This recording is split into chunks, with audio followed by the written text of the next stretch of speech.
Monsieur Toubon, alors c'est l'une de vos toutes premières interventions publiques en tant que nouveau défenseur des droits, donc on est ravi de vous recevoir ce matin.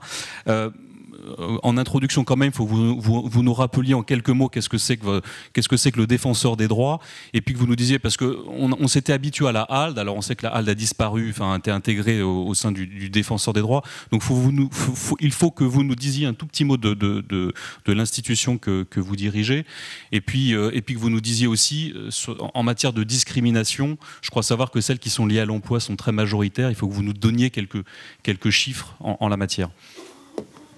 Merci beaucoup. Oui, je préfère qu'on discute plutôt que de faire un exposé magistral, qui ne serait d'ailleurs pas magistral, mais et qui vous dira simplement ce que vous avez déjà entendu 10 fois. Donc, la première chose que je veux dire simplement, parce qu'on est ici et que Claude est là, c'est que ça fait maintenant plus de 10 ans que quand Claude Bébéar a, avec quelques copains, lancé ces sujets, j'étais un des participants parce que c'était le moment où j'ai moi-même lancé la préfiguration du musée de l'histoire de l'immigration. Et aujourd'hui, 10 ans après, ce que nous avons fait par exemple à la Porte Dorée, où nous allons avoir peut-être 120 000 visiteurs cette année, est une démonstration qu'il y a plusieurs manières de contribuer à la construction d'une culture de la diversité, ce qui était naturellement le projet de Claude, au-delà des entreprises d'ailleurs, sur l'ensemble de la société. Donc je voulais simplement le dire parce que c'est une façon de boucler la boucle en me retrouvant ici, défenseur des droits, et naturellement dans le même esprit. Le défenseur des droits, c'est quelque chose qui a été créé par la révision constitutionnelle de 2008, mais qui n'a été mise en place qu'en 2011, parce que ça a été compliqué, car le principe, c'était de regrouper en un seul défenseur des droits, en une seule institution, 4 domaines d'action. Le défenseur des enfants, qui défend l'intérêt supérieur de l'enfant, qui est prévu dans une convention internationale dont on va fêter cette année le 25e anniversaire. C'est un événement très important, le 20 novembre. Deuxièmement, la lutte contre les discriminations, c'était la HALD, créée, mise en place en 2005 sous la présidence de Louis Schweitzer et qui a été absorbée dans le défenseur.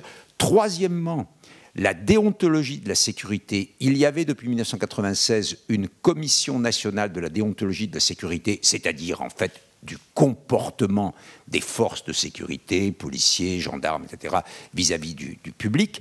Et enfin, quatrièmement, naturellement, la branche principale, mais qui n'est plus, si j'ose dire, tellement principale, c'était le médiateur, c'est-à-dire les problèmes entre services publics et usagers des services publics. Et aujourd'hui, le défenseur des droits, c'est tout ça, et il essaye de protéger les droits fondamentaux, je préfère dire droits fondamentaux que droits de l'homme, les droits fondamentaux, mais il essaye aussi de les promouvoir. C'est-à-dire que lorsque le droit positif ne donne pas des bonnes réponses, en quelque sorte, eh bien, par exemple, on fait des propositions de réformes de toute nature, d'ailleurs y compris des circulaires, par exemple, que nous avons obtenues du ministère de l'Intérieur en 2012 sur la manière dont la police évacuait les camps de nomades, par exemple, et qui était une manière qui était tout sauf conforme aux droits fondamentaux. Voilà, l'exemple même.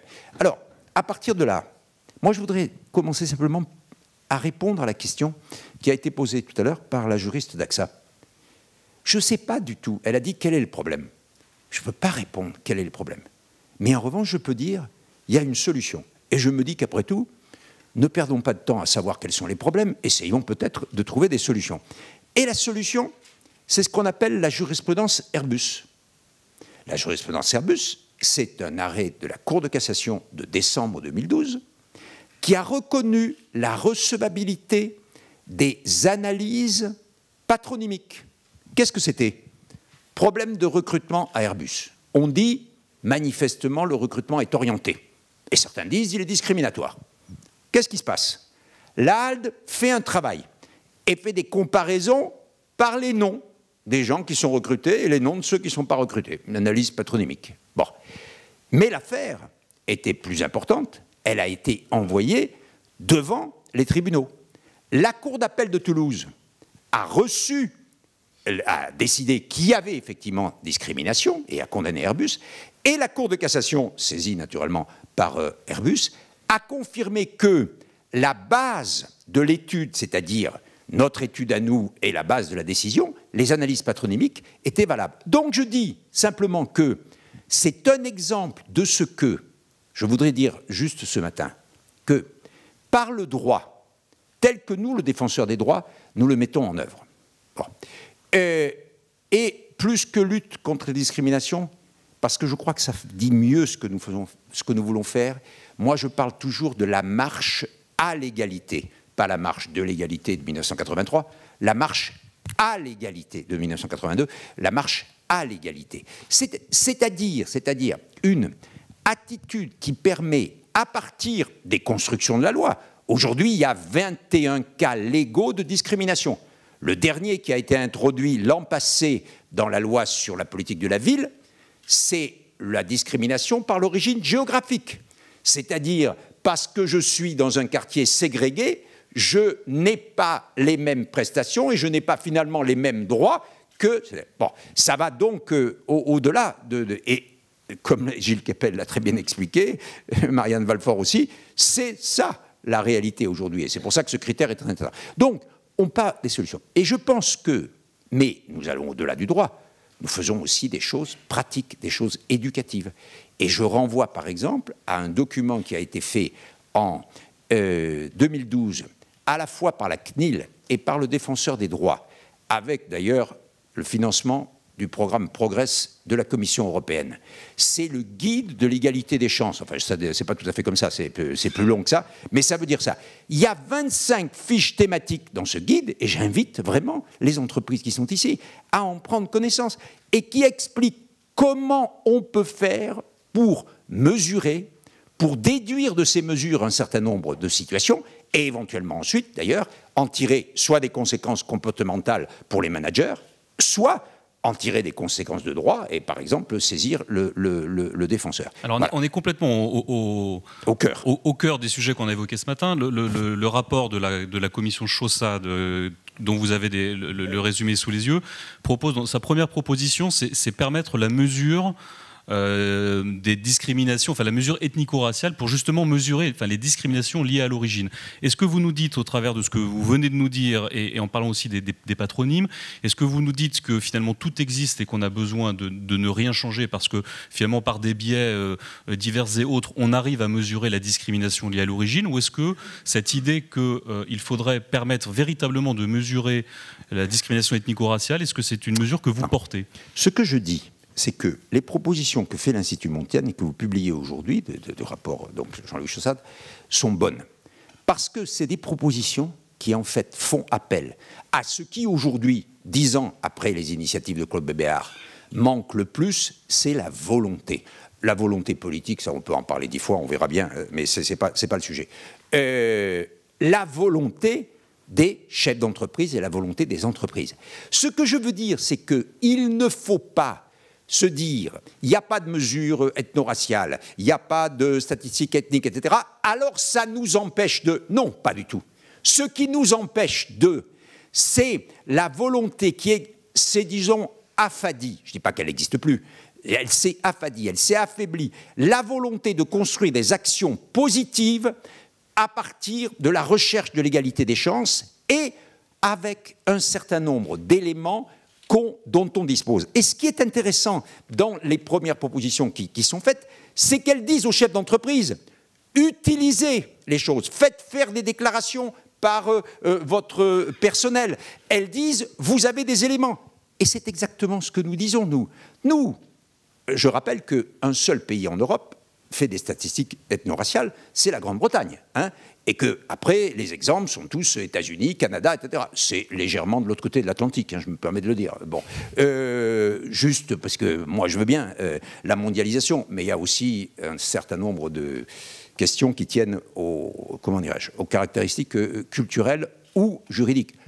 Nous sommes fondamentalement, vous le savez très bien, ou alors, il ne faut plus se réunir pour discuter si on n'est pas d'accord là-dessus, fondamentalement assis, cœur et tête, sur une idée essentielle, un principe essentiel. L'humanité est une. Les hommes ne se caractérisent, les femmes ne se caractérisent pas par leur race. Il n'y a qu'une seule sorte d'hommes et de femmes. Si on n'est pas d'accord là-dessus, bien entendu. Alors à ce moment-là, d'abord on peut faire ce qu'on veut, y compris des choses qu'on a connues et qui sont les plus épouvantables, et qui sont en train de se produire d'ailleurs aujourd'hui dans certaines parties du monde, ou alors on a changé de république. Donc, sur cette base-là qui est absolument fondamentale, et qui fonde les décisions du Conseil constitutionnel, du Conseil d'État, etc., il est clair qu'on peut faire des choses. Je prends deux exemples. Excusez-moi, j'ai pris les analyses patronymiques. Alors, j'ai pris les analyses patronymiques. Mais regardez les études que fait l'INSEE et l'IDET, et qui s'appellent Trajectoire et Origine, Théo, sur les parcours éducatifs de la seconde génération, etc. Ça donne des résultats absolument remarquables. Bon, de la même façon, on est capable de travailler aujourd'hui très facilement sur la naissance à l'origine et le pays de naissance des parents. Or, vous savez très bien, comme Gilles Kepel d'ailleurs l'explique sans arrêt, ce qui est notre problème, et comme Marianne Balfour l'a montré tout à l'heure dans ses exemples, le problème, c'est le problème des générations, on en est à la 4e, hein, de Français d'une autre origine. Et ces origines, on peut les trouver aujourd'hui. Donc, et dans le guide dont je parlais tout à l'heure, sur l'égalité des chances, ça y est. Donc, je crois qu'on peut parfaitement concilier, d'une part, nos positions fondamentales sur la dignité humaine et l'égale dignité de tous les hommes et de toutes les femmes, et des propositions comme celles qui sont faites par l'Institut Montaigne, et qui me paraissent efficaces. Mais entre les deux, la conciliation, elle repose sur quoi? Sur la volonté. Or, cette volonté, elle est très en pointillé, à mon avis, aujourd'hui, et pas seulement dans les PME qui ont beaucoup de difficultés, mais y compris dans certains grands groupes qui, pourtant, se sont fait gloire à certaines époques de pratiquer ce genre de politique. Je suis désolé, je vais vous reposer à peu près la même question. Est-ce que cette mesure ethno-raciale, est-ce que vous êtes prêt à la promouvoir avec l'Institut Montaigne, ou est-ce que vous êtes réservé en disant non, on n'a pas besoin de ça, il faut le faire, mais par d'autres façons, et tout existe, et donc pas de mesure ethno-raciale? Non, mais attends, ce que vous proposez, c'est pas de créer, enfin, ou alors j'ai pas compris ce que vous proposez. Alors à ce moment-là, si c'est pas ça, l'Institut dit quand même qu'il y a un trou dans la raquette, enfin, qu'il manque quelque chose. Non, il n'y a pas de trou dans la raquette. Il n'y a pas de trou dans la raquette si vous utilisez les instruments qui sont à votre disposition. Encore une fois, l'analyse patronymique, on aurait pu penser que ça s'appelle des données sensibles, et on aurait pu penser que la Cour de cassation aurait dit ouloulou, non. Bon, ils ont dit oui. Donc ça veut dire très clairement que on peut aller très loin. Et que j'ai lu 1 ou 2 articles ce matin qui sont faits sur le thème « Faute de statistiques ethno-raciales, on ne peut rien faire ». Si on répand cette idée dans le pays, et auprès de ceux en tout cas qui lisent ces journaux, on est foutu. Ce n'est pas vrai. Ce n'est pas vrai. Et je le dis simplement, j'ai la position que je viens de bien expliquer. Mais en même temps, je dis que je regrette que le Conseil national de l'information statistique, CNIS, c'est un truc très très très important, officiel et tout, bon, il a pris une position en 2012 que je trouve pas bien, ou en 2011, que je trouve pas bien et que je regrette. Il a dit qu'il ne fallait pas dans les recensements poser de questions sur ce que j'ai dit tout à l'heure, c'est-à-dire la nationalité à la naissance et le lieu de naissance des parents. Eh bien, moi, je crois que c'est une erreur. Donc, quand je vous dis ça, je vous dis qu'il faut aller exactement dans le sens de l'Institut Montaigne et qu'on peut y aller sans bafouer ces principes. Mais encore une fois, ce à quoi j'appelle, c'est que de la même façon que moi je le fais, enfin le défenseur le fait quand il est saisi, et comme vous le disiez tout à l'heure, les discriminations dans l'emploi, c'est un paquet extrêmement important de nos activités, bien entendu. Et c'est un point d'ailleurs sur lequel j'ajoute, nous avons, grâce à la qualité des enquêtes, et par exemple les enquêtes que nous faisons comparatives, on a le cas de quelqu'un qui se plaint de discrimination, on essaye de regarder, justement en utilisant des données qu'on peut utiliser, on essaye de regarder comment, si j'ose dire, tous ces pareils ont été traités, pareil et pas pareil. Et après, on en tire la conclusion qu'effectivement, il y a eu, de la part de l'entreprise, un comportement discriminateur ou pas. Et ensuite, on discute. Et nous obtenons des médiations, nous obtenons des indemnisations. à la fois dans les administrations, dans les services publics, et dans les entreprises privées. Donc, le message que je voudrais faire passer ce matin, c'est que on peut, nous, on fait ça, c'est la Constitution nous a dit de le faire. Mais si les entreprises, si les chefs d'entreprise ont, par exemple, à la suite de la publication d'un rapport comme celui de l'Institut Montaigne, cette volonté, mais surtout, ne laissons pas passer médiatiquement un malentendu. C'est qu'on n'a pas de stats ethno-raciales, donc on ne peut pas faire la politique de diversité. Pas du tout. On peut conduire des politiques volontaristes de diversité sur la base des instruments actuels et de l'utilisation de ces instruments tels que Chaussade le dit, c'est-à-dire que les entreprises fassent leur boulot. C'est les points 1 et 2 de vos propositions. Alors, autre sujet qu'on a évoqué ce matin, qui ne sont pas dans le rapport, mais qui ne donnent pas lieu à une proposition dans le rapport, c'est la question du CV anonyme. Oui. Le Conseil d'État a donc dit à la mi-juin qu'il donnait 6 mois au gouvernement pour sortir les décrets de la loi égalité des chances de 2006, donc qui devrait normalement amener à la généralisation du CV anonyme dans les entreprises de plus de 50 personnes. Qu'est-ce que vous, défenseurs des droits, qu'est-ce que vous pensez de cette généralisation ? Je crois que quelqu'un l'a dit d'ailleurs tout à l'heure, je me demande si ce n'est pas la présidente du Club 21 qui l'a dit tout à l'heure. Je n'ai pas exactement le même avis que... Non, justement. Généralisation, c'est tout le problème. Bon, la loi de 2006 dit on généralise le CV anonyme. Le décret d'application n'est pas pris. Pourquoi ? Parce qu'entre-temps, il y a une étude faite par un organisme qui s'appelle CREST, et cette étude dit bon, c'est pas bien. En fait, la vraie question, c'est que les conclusions de l'étude CREST sont pleines d'ambiguïté, et que notamment les testings, comme d'ailleurs ça a été très bien dit, disent le contraire. Bon, donc, nous avons une position extrêmement simple. Nous pensons qu'effectivement la question de la généralisation est ambiguë et qu'il faut pas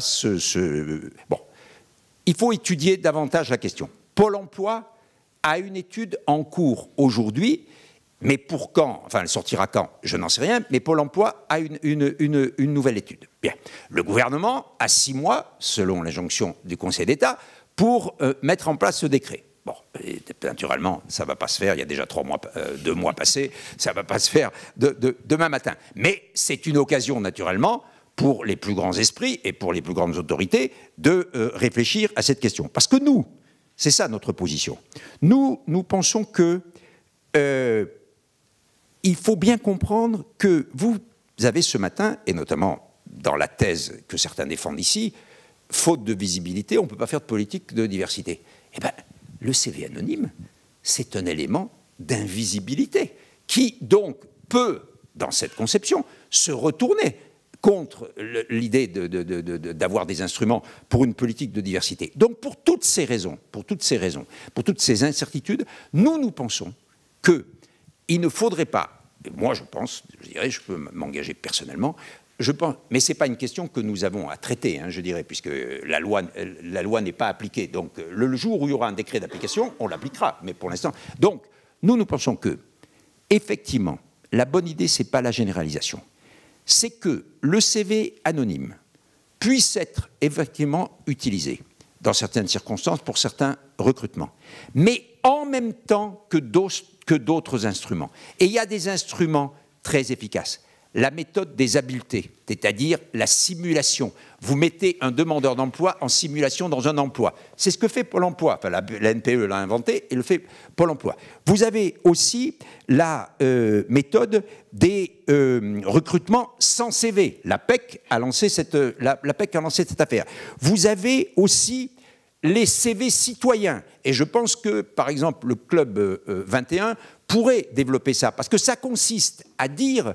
Je n'ai pas fait seulement ça, un master ici, et puis après j'ai été stagiaire ailleurs, etc. Non, ça consiste à dire, mais je suis aussi animateur d'une association qui s'efforce de réparer les frigidaires au profit des emplois d'insertion, etc., etc. Donc ce que je veux dire, c'est que le CV citoyen me paraît aussi une bonne réponse pour tuer ces clivages qui existent, et c'est ce qu'a expliqué Marianne Montfort, c'est-à-dire les stéréotypes qui sont créés par rapport. Et puis aussi, alors c'est particulièrement efficace pour le handicap, c'est les CV vidéo.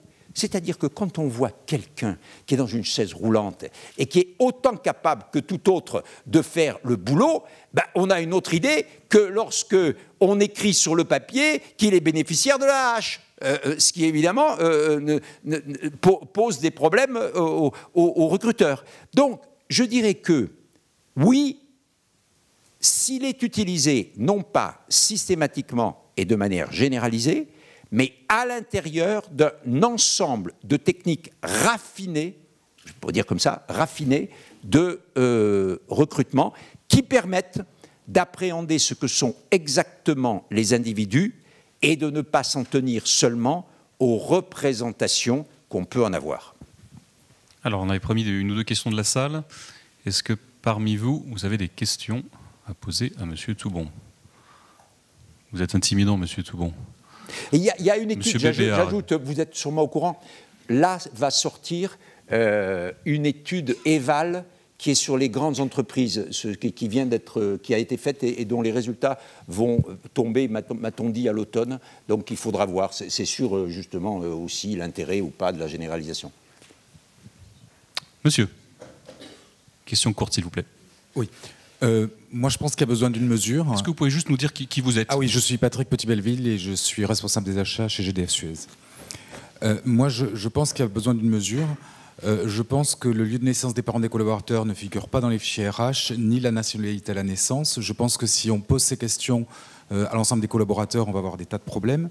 Et je me demande si un comptage qui soit fait sur la base du volontariat, appartenez-vous à une minorité visible, par exemple, qui reste relativement neutre, ne permettrait pas de commencer à mesurer l'impact d'une politique active en matière de recrutement de minorités visibles.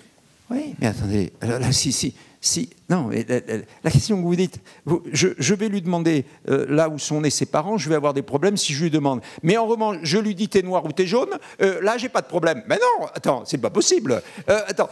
Non, attendez. Ce que je veux dire par là, c'est que il faut sortir du premier âge de ces politiques, qui était de s'attaquer au sort des minorités visibles.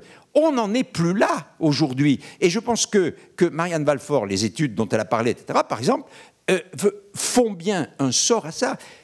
On a beaucoup dépassé, à la fois en bien et en mal, si j'ose dire, la seule prise en considération des mérites visibles, c'est-à-dire de la couleur de peau. Bon, à partir de là, aujourd'hui, je pense que les mesures qu'on doit faire pour être efficaces et pour être à la fois conformes à nos grands principes fondamentaux sur la dignité et l'égalité au sein de l'humanité, c'est de prendre des instruments qui vont chercher des données, ça s'appelle comme ça, des données objectives sur l'origine, et ces données objectives ne sont pas intrusives, elles ne mettent pas en cause les principes, et elles permettent très bien de voir, ce que sont les parcours.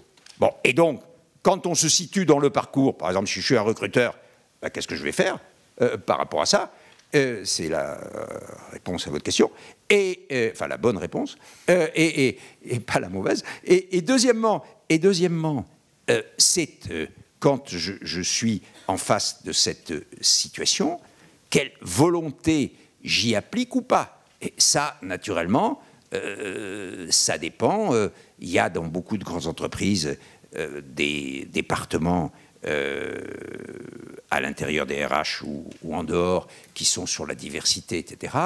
Je dirais, pour reprendre ce que j'ai dit tout à l'heure sur l'affaiblissement de la volonté, ces départements, il y a 10 ans, ils étaient très en vogue. Ils étaient mis en avant systématiquement.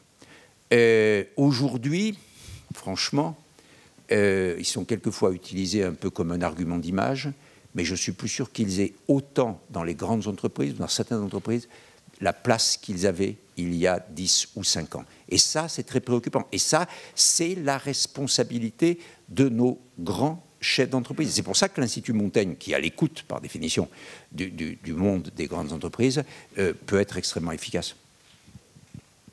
Une dernière question peut-être, ou une deuxième question, qui peut être la dernière. Écoutez, visiblement, vous avez été extrêmement convaincant. Non, c'est pas, je veux dire simplement que pour le défenseur, il joue sa partie. Je pense que compte tenu de ce que notre société est pleine est en train peut-être de décliner, comme on dit, à force de conflits, de violences verbales et réelles, de disharmonie, etc., si on peut apporter des réponses, c'est-à-dire dire à quelqu'un, tu as un sentiment d'injustice, un sentiment d'inégalité, une frustration, une impossibilité de passer la barrière pour accéder à tes droits. Si on peut lui apporter une réponse, je pense qu'on met dans cette société totalement de violence, on met une goutte d'huile et on essaye peut-être, on est un lubrifiant. Mais il est clair que nous sommes un dispositif, aussi éminent qu'on soit, et aussi valeureux que je sois personnellement, attention les chevilles, je crois que c'est vous, c'est-à-dire, par définition, le monde du travail dans lequel les choses se situent. Et encore une fois, nous sommes, si j'ose dire, en bout de chaîne, c'est dans la direction, dans la volonté des dirigeants des entreprises que se situent les choses. Ce que je voulais simplement dire ce matin, c'est que soit par ce que nous faisons nous, soit par ce qu'on peut faire en utilisant des instruments existants, soit en faisant un travail d'éducation, de publication, de guide, etc., ça, on peut avancer. Mais encore une fois, à condition que ce soit une priorité. Ce que je crains aujourd'hui, le 11 septembre 2014, c'est que nous ayons, pour certains d'entre nous, changé de priorité. Du fait de la crise.